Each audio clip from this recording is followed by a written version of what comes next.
Timbo est un bébé rhinocéros qui est né chez nous en 2017. Les parents de Timbo, c'est Benny, notre mâle reproducteur, qui est le père de tous les petits. Et sa mère, c'est Tala. C'est un peu particulier parce que vers l'âge de 3-4 mois, sa mère a commencé à faire une baisse de lactation, c'est-à-dire qu'elle a arrêté de produire du lait. Petit à petit, on a dû le biberonner et on lui a donné jusqu'à à peu près 15-16 litres de lait par jour sur 3 biberons. Timbo a toujours été très calme, très gentil et on a été très proches ensemble, donc vu qu'on l'a biberonné, il a toujours été avec nous, un peu dans nos pattes et tout. Donc il a toujours été vraiment très cool avec nous.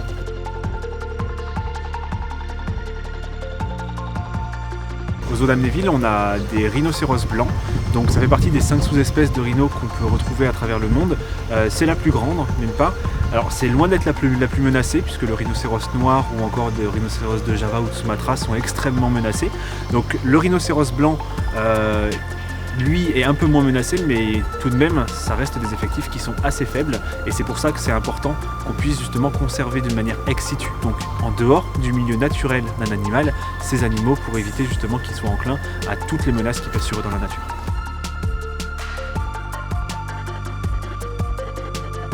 Et en général, toutes les reproductions qui sont faites dans le cadre d'un programme d'élevage européen sont pilotées par une personne qu'on appelle un coordinateur. Un coordinateur, c'est une personne qui connaît la généalogie de tous les individus donc d'une espèce donnée, et c'est lui en fait qui va donner les recommandations, et c'est lui qui va décider, donc qui va au moins donner la direction que vont prendre les animaux d'un parc à un autre, c'est-à-dire qu'il va dire bon bah tel individu il peut aller dans ce parc-là, et celui-là il peut aller dans ce parc-là, puisque justement il est compatible génétiquement, et ça va donner quelque chose d'intéressant. C'est aussi lui qui va dire si tel ou tel animal peut ou non se reproduire.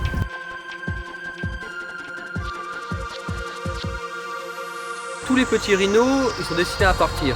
Parce que ce soit un mâle, on a déjà un mâle reproducteur, donc on n'a aucun intérêt de garder un mâle. Et une femelle, elle va pas se reproduire avec son père. Donc nous, tous les petits rhinos, on les fait partir. Et vers l'âge de 3 ans, on décide de les faire partir avec l'accord d'un coordinateur. On voit dans quel parc il doit partir. Et nous, on va l'entraîner pendant une semaine, 10 jours, à l'entrée dans la caisse, en volontaire. Et à partir de là, on va le faire partir dans notre région.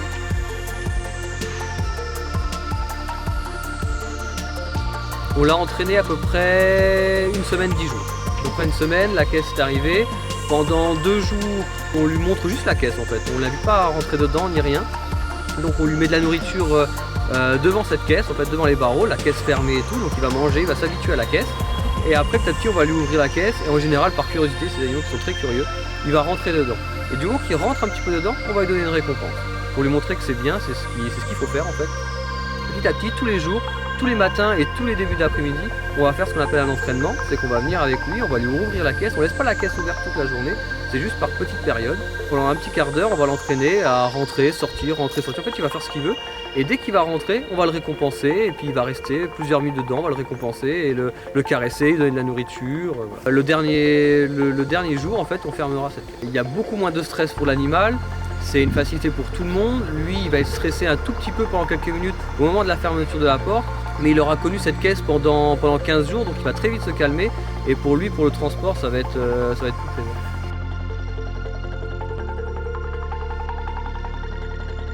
C'est un ancien zoo de ville qui est complètement en train d'être rénové pour justement répondre aux besoins en termes de bien-être animal et puis en même temps répondre aussi à la plus grosse contrainte qu'ils ont, c'est-à-dire de conserver l'architecture de la ville. C'est un zoo qui a déjà accueilli des rhinos par le passé et qui a voulu réaccueillir des rhinos, mais bien longtemps après avoir fait suffisamment les travaux pour pouvoir les accueillir en bonne et due forme.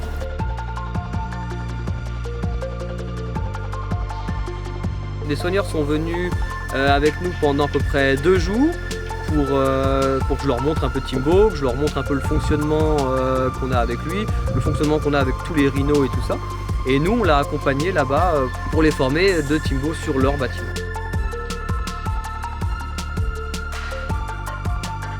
Le jour J, on a fait exactement pareil que les entraînements précédents.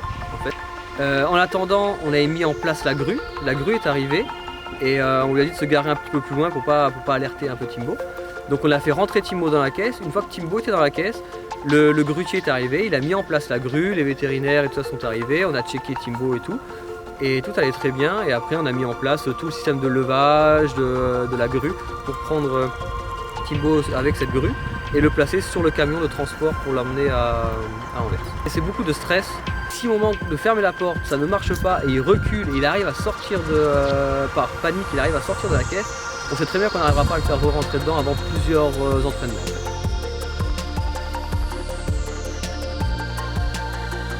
Du coup on est arrivé là-bas, on a vu un petit peu l'équipe, un petit peu l'enclos et tout ça, et du coup le camion est arrivé et on a aidé au déchargement de Timbo. Tant qu'il est dans le transport, avec le va-et-vient un peu du camion, ça l'apaise, il bouge pas trop en fait. Et à l'arrivée, quand le camion s'est arrêté et qu'il a entendu un peu du monde, je pense qu'il s'est un peu agité dans la caisse. Par bonheur, il y avait déjà un autre jeune Rhino qui était déjà arrivé la veille en fait, qui venait d'Allemagne. Du coup ça s'est plutôt bien passé.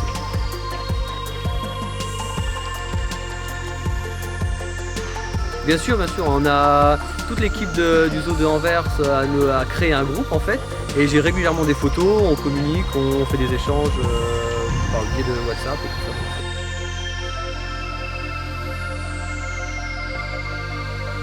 Il y a une histoire particulière avec Timo parce qu'on l'a biberonné, il a à peu près 10 jours d'écart avec ma propre fille. J'ai enchaîné quand même pas mal de biberons pendant les 6 mois là de l'année 2017. Donc oui, forcément, c'est un animal qui compte beaucoup pour moi.